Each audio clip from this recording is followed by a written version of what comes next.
Hello, welcome back to our YouTube channel. ഇന്ന് അധികമൊന്നും ഞാൻ വെറുപ്പിക്കണില്ല, പെട്ടെന്ന് തന്നെ കാര്യങ്ങളൊക്കെ പറയാം. നിങ്ങൾക്കും വെറുക്കണ്ട, എനിക്കും വെറുപ്പിക്കാനുള്ള കാര്യം പറയാം. ഇന്ന് ഞാൻ ചെയ്യുന്ന വീഡിയോ ഞാൻ ഉപയോഗിച്ചിട്ടുള്ള കുറച്ച് 4 ലിപ് ബാമിനെ കുറിച്ചുള്ള ഒരു വീഡിയോ ആണ്. അപ്പോൾ നിങ്ങൾക്ക് എല്ലാവർക്കും അറിയാം എന്തിനാണ് ലിപ് ബാം ഉപയോഗിക്കുന്നതെന്നുള്ള കാര്യങ്ങളൊക്കെ അറിയാം. അതിനെക്കുറിച്ചൊന്നും ഞാൻ കൂടുതലായിട്ട് പറഞ്ഞ് വെറുപ്പിക്കണമെന്ന് എനിക്ക് തോന്നുന്നില്ല. എന്നാലും ഞാൻ പറയാം, ലിപ് ബാം നമ്മൾ മസ്റ്റായിട്ട് ഉപയോഗിക്കണം. നമ്മൾ ഫേസ് നന്നായി നോക്കുന്ന പോലെ തന്നെ ഒരു ഇമ്പോർട്ടൻ്റ് ആയ ഒരു കാര്യമാണ് ലിപ് ബാം ഉപയോഗിക്കുക എന്നുള്ളത്.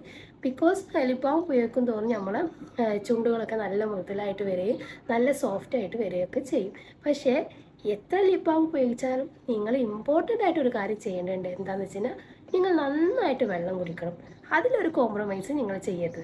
വെള്ളമാണ് മെയിനായിട്ട് നമ്മൾ ഹൈഡ്രേറ്റ് ചെയ്യുന്ന ഒരു ഘടകം എന്ന് പറഞ്ഞത്. അപ്പോൾ മസ്റ്റായിട്ടും എല്ലാവരും ലിപ് ബാം ഉപയോഗിക്കുന്ന കൂടെ തന്നെ നന്നായിട്ട് വെള്ളം കൂടെ കുടിക്കണം. അപ്പോൾ നമുക്ക് നേരെ വീഡിയോ കാണാം. ഫസ്റ്റായിട്ട് എനിക്ക് ഭയങ്കര എൻ്റെ ഇപ്പോഴത്തെ ഫേവറേറ്റ് ആയത് വിഷ്കേൻ്റെ ഒരു ലിപ് ബാമാണ്. എനിക്കത് ഭയങ്കര ഇഷ്ടമാണ്. കാരണം ഫസ്റ്റ് ഞാൻ പറയുകയാണെങ്കിൽ ഇത് ഞാൻ ഉപയോഗിച്ച് തുടങ്ങുമ്പോൾ എനിക്ക് കുറച്ച് പിഗ്മെൻറ്റേഷനൊക്കെ ഉണ്ടായിരുന്നു. ഇപ്പോൾ എൻ്റെ പിഗ്മെൻറ്റേഷനൊക്കെ കുറഞ്ഞിട്ട് ഇപ്പോൾ ഞാൻ ഇന്ന് ലിപ്സ്റ്റിക്ക് കാര്യങ്ങളൊന്നും ഇട്ടിട്ടില്ല. അതാ നിങ്ങൾക്ക് തന്നെ നോക്കാം. അപ്പോൾ ഉപയോഗിച്ച് തുടങ്ങിയപ്പോൾ തന്നെ എൻ്റെ ഒരു 1 വീക്ക് 2 വീക്കൊക്കെ കഴിഞ്ഞപ്പോൾ എൻ്റെ ലിപ്സിൽ പിഗ്മെൻറ്റേഷനൊക്കെ ഇങ്ങനെ കുറച്ച് കുറഞ്ഞു വന്നിട്ട് ഇത് ജെനുവിനാണ്. എനിക്ക് എൻ്റെ മാറ്റമാണ് ഞാൻ പറയുന്നത് കേട്ടോ. ഓരോരുത്തർക്ക് എങ്ങനെയെന്ന് നമുക്ക് പറയാൻ പറ്റില്ല. പലരും പല ഇതാണല്ലോ സ്കിൻ ഘടകങ്ങളായിരിക്കും. അവർക്ക് എങ്ങനെയെന്ന് പറയാൻ പറ്റില്ല. എൻ്റെ ഒരു എക്സ്പീരിയൻസ് ഞാൻ പറഞ്ഞത്. അപ്പോൾ ഇത് എനിക്ക് വളരെയധികം മാറ്റം ഉണ്ടായിട്ടുണ്ട്. ഇപ്പം ഞാനിതാണ് ഉപയോഗിച്ചുകൊണ്ടിരിക്കുന്നത്. അതേപോലെ എൻ്റെ അടുത്ത് അതിൻ്റെ ആ ഒരു ഇതിന് മുന്നേ ഞാൻ ഉപയോഗിച്ച ഡെർമാക്കോൻ്റെ ഒരു ലിപ് ബാമായിരുന്നു. പക്ഷെ അത് കാണിച്ചു തരാനുള്ളതില്ല. അതും എനിക്ക് ഒരുപാട് ഹെൽപ്പ് ചെയ്തിട്ട് എൻ്റെ പിഗ്മെൻറ്റേഷനൊക്കെ കുറഞ്ഞ് എൻ്റെ ലിപ്സൊക്കെ ലൈറ്റനിങ് ആയിട്ടുണ്ട്. അപ്പോൾ ഇതിൽ അവർ പറഞ്ഞത് SPF 15 PA+++ ഉണ്ട് എന്നാണ് പറഞ്ഞത്. പിന്നെ ലൈറ്റ്സ് ആൻഡ് ദ പ്രൊട്ടക്ട്സ്, പിന്നെ സെർമേഡ്, കോജിക് ആസിഡ്, നൻസ്മേഡ് ആൻഡ് കൊക്കോ ബട്ടർ. അടിപൊളിയാണ്. നന്നായിട്ട് ഹൈഡ്രേറ്റ് ചെയ്ത് പിഗ്മെൻറ്റേഷനൊക്കെ കളഞ്ഞ് നല്ല അടിപൊളിയായിട്ട് നമുക്ക് ഇത് വർക്ക് ചെയ്ത് തരും. ഓക്കെ, അപ്പോൾ എനിക്കത് വർക്ക് ചെയ്തതാണ്, മറ്റുള്ളവരത് അറിയില്ല. അപ്പോൾ നിങ്ങൾ ഉപയോഗിച്ച് നോക്കുക. ഇപ്പോൾ എല്ലാ കാര്യങ്ങളും എല്ലാവർക്കും വർക്ക് ചെയ്യണം എന്ന് പറയാൻ പറ്റില്ല. അത് ഓരോരുത്തരുടെ സ്കിന്നിൻ്റെ ഇതുപോലെ ആയിരിക്കാം. പക്ഷെ ഇത് എനിക്ക് വർക്കായിട്ടുണ്ട് കേട്ടോ. അടുത്തത് ഞാൻ പറയുന്നത് സെബാമെഡിൻ്റെ ലിപ് ബാമാണ്. ഇതിൽ അവർ പറഞ്ഞത് sensitive skin lip defence four dry and chapped lips എന്നാണ് പറഞ്ഞത്. ഇത് എനിക്ക് ഉപയോഗിച്ചിട്ട് പിഗ്മെൻറ്റേഷൻ കുറഞ്ഞിട്ടില്ല, കൂടിയിട്ടില്ല. ഉള്ള പിഗ്മെൻറ്റേഷൻ കൂടാണ്ട് നിലനിർത്തിയിട്ട് ഇതാവട്ടെ. അതായത് കൂടാണ്ട് അവിടെ തന്നെ നിൽക്കും. പക്ഷേ പിഗ്മെൻറ്റേഷൻ കുറയണില്ല, ലൈറ്റനിങ് ഒന്നും ആക്കണില്ല. പക്ഷെ നല്ല ഹൈഡ്രേറ്റ് തരുന്നുണ്ട്.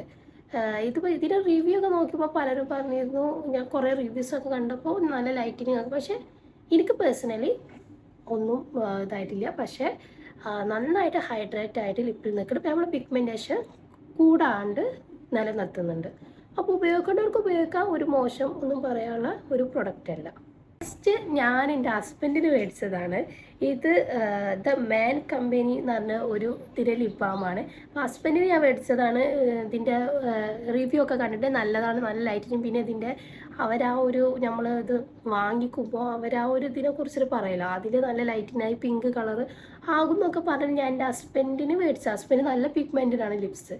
പക്ഷെ ഹസ്ബൻഡ് ഉപയോഗിക്കാതായപ്പോൾ ഞാൻ 1 മന്ത് ഉപയോഗിച്ച് എനിക്ക് ഫസ്റ്റ് വീക്ക് ഒന്നും തോന്നിയില്ല, സെക്കൻഡ് വീക്ക് ഒന്നും, 3 വീക്ക് ഒന്നും തോന്നി. 4th വീക്ക് ആയപ്പോൾ കുറച്ച് എവിടേക്കോ നമ്മൾ ലിപ്സിൻ്റെ ആ ഡാർക്കൊക്കെ എവിടേക്കോ ഒന്ന് കളയണം. അതായത് നന്നായിട്ട് വർക്ക് ചെയ്യുന്നുണ്ടെന്നല്ല, എവിടേക്കോ എന്തൊക്കെയോ ഒരു ഇത് കുറയണ പോലെ. ചിലപ്പോൾ മേ ബി 2 months 3 months ഉപയോഗിച്ച് കഴിഞ്ഞാൽ വർക്ക് ആവുന്നപ്പോൾ തോന്നുന്നത്. പക്ഷെ എനിക്കിത് എന്താ പറയുക, വലിയൊരു ഹൈഡ്രേറ്റ് ചെയ്യണ പോലെ ഒന്നും തോന്നിയില്ല. ഒരു നോർമൽ, ഭയങ്കരമായിട്ട് ഹൈഡ്രേറ്റ് ചെയ്ത് നിൽക്കുക അങ്ങനെയൊന്നുമില്ല. പക്ഷേ കുറച്ചൊരു ഹാർഡ് പോലൊക്കെ ഒരു ഫീൽ ചെയ്ത് എനിക്ക്. പക്ഷെ ഞാനാണ് ഉപയോഗിച്ചത്, ഹസ്ബൻഡ് ഉപയോഗിക്കാനായപ്പോൾ ഞാനാണ് ഉപയോഗിച്ചത്. കുഴപ്പമൊന്നുമില്ല, ഭയങ്കര ഹൈഡ്രേറ്റ് ആയിട്ടൊന്നും നിൽക്കണില്ല കേട്ടോ. വേണമെങ്കിൽ ഉപയോഗിച്ചിട്ട് നിങ്ങൾക്ക് നോക്കി നോക്ക്. ചിലർക്ക് ചിലപ്പോൾ വർക്കായിന്ന് വരും. ഇനി ഹസ്ബൻഡിനെ കൊണ്ട് ഞാനൊരു 3 മാസം ഉപയോഗിച്ചിട്ട് ഇതിൻ്റെ ബാക്കി റിസൾട്ട് ഞാൻ വേണമെങ്കിൽ ഞാൻ പറയാം. ഓക്കെ, നെക്സ്റ്റ് എനിക്ക് ഭയങ്കരമായിട്ട് ഇഷ്ടമുള്ള, അതായത് ഹൈഡ്രേറ്റ് ആവുക എന്ന് പറഞ്ഞു കഴിഞ്ഞാൽ അത്രക്കും ഹൈഡ്രേറ്റ് ആയിട്ട് അവിടെ എത്ര മണിക്കൂർ വേണമെങ്കിലും നിൽക്കും. ഇത് ഇസ്ലിൻ എന്ന് പറഞ്ഞ ഒരു കമ്പനിയാണ്. Lip care for dry and sensitive ലിപ്ലിൻ സൂത്തിങ് ആൻഡ് ജോറി റോസ് എന്നാണ് ഇതിൻ്റെ ഇത് പറഞ്ഞത്. അടിപൊളിയാണ്. ഇത് പിഗ്മെൻറ്റേഷൻ കുറക്കുന്നുണ്ടോ കൂട്ടുന്നുണ്ടോ എന്നൊന്നും എനിക്കറിയില്ല, പക്ഷെ എനിക്ക് അങ്ങനെയൊന്നും എനിക്ക് ഫീൽ ചെയ്തിട്ടില്ല. പക്ഷെ ഇതിൻ്റെ ഹൈഡ്രേഷൻ ഉണ്ടല്ലോ പറയാൻ വയ്യ. അടിപൊളിയായിട്ട് ഹൈഡ്രേറ്റ് ചെയ്തിട്ട് നമ്മൾ ലിപ്പിൽ അങ്ങനെ കിടന്നു പോകും. അത് അനങ്ങാണ്ട് ഇപ്പോൾ എത്ര മണിക്കൂർ വേണമെങ്കിലും അവിടെ അങ്ങനെ അടിപൊളിയായിട്ട് നിൽക്കുന്ന ഒരു ലിപ് ബാമാണ്. എല്ലാവർക്കും ട്രൈ ചെയ്യാം. ഓൾ സ്കിന്ന് ട്രൈ ചെയ്യാൻ പറ്റിയ അടിപൊളി. അതായത് നിങ്ങൾക്ക് കൂടുതൽ പിഗ്മെൻറ്റേഷൻ ഒന്നുമില്ല, നല്ല അടിപൊളിയായിട്ട് നീറ്റ് ആൻഡ് ക്ലീൻ ആണെങ്കിൽ നിങ്ങൾക്ക് മസ്റ്റായിട്ടും ട്രൈ ചെയ്യാൻ പറ്റിയ ഒരു ഐറ്റമാണ്. അപ്പോൾ നിങ്ങളൊന്ന് ട്രൈ ചെയ്ത് നോക്കുക. അതേപോലെ ഇനി നിങ്ങൾക്ക് ഏതെങ്കിലും ലിപ് ബാമിനൊക്കെ കുറിച്ചിട്ട് ഞാൻ വീഡിയോ ചെയ്യണം, അതിൻ്റെ അഭിപ്രായം പറയുന്നതിൻ്റെ കമൻറ്റ് ബോക്സിലൊന്ന് പറഞ്ഞാൽ മതി, അപ്പോൾ ഞാൻ ചെയ്യാം. അപ്പോൾ ഈ 4 ലിപ് ബാമാണ് ഞാനിപ്പോൾ കണ്ടിന്യൂ ആയിട്ട് ഉപയോഗിച്ചുകൊണ്ട് വന്നിരുന്നത്. ഇപ്പം എൻ്റെ ഹസ്ബൻഡ് എന്നോട് പറയാറുണ്ട്, ഈ ഡെയിലി ഒരെണ്ണം ഉപയോഗിക്കുക, ഇങ്ങനെ ഡിഫറെൻറ്റ് ഉപയോഗിച്ചിട്ടായിരിക്കും നിനക്ക് വർക്ക് ചെയ്യാത്തത്. ഞാൻ എല്ലാ ലിപ് ബാമും 1 മന്ത് ഉപയോഗിച്ച് നോക്കും, എന്നിട്ട് എനിക്കത് ഓക്കെ അല്ലെങ്കിൽ മാത്രമാണ് ഞാൻ ചേഞ്ച് ചെയ്യുക. അപ്പോൾ എല്ലാവരും എനിക്ക് പറയാനുള്ളത് 1 മന്തായിട്ട് കണ്ടിന്യൂ ആയിട്ട് നോക്കുക. അത് വർക്ക് ചെയ്യണില്ലെങ്കിൽ തീർച്ചയായിട്ടും മാറ്റിയിട്ട് ഉപയോഗിച്ച് നോക്കണം. ഇപ്പോൾ എനിക്ക് ഏറ്റവും കൂടുതൽ വർക്കായ 2 എന്ന് പറഞ്ഞത് ഒന്ന് ഈ വിഷ് കെയറിൻ്റെതും അതേപോലെ ഡെർമാക്കോൻ്റെയാണ്. ആ 2 അടിപൊളിയായിട്ട് എനിക്ക് വർക്കായിട്ടുണ്ട്. അപ്പോൾ നിങ്ങൾക്ക് വേണമെങ്കിൽ നിങ്ങൾ ട്രൈ ചെയ്ത് നോക്കുക. അപ്പോൾ ഇന്നത്തെ വീഡിയോ എല്ലാവർക്കും ഇഷ്ടപ്പെട്ടെന്ന് കരുതുന്നു. നല്ലൊരു അടിപൊളി വീഡിയോ ആയിട്ട് അടുത്ത പ്രാവശ്യം കാണുന്നവരെ ടാറ്റ ബൈ. അപ്പോൾ മറക്കാണ്ട് എല്ലാവരും എൻ്റെ വീഡിയോ ദയവായിട്ട് please subscribe and support me.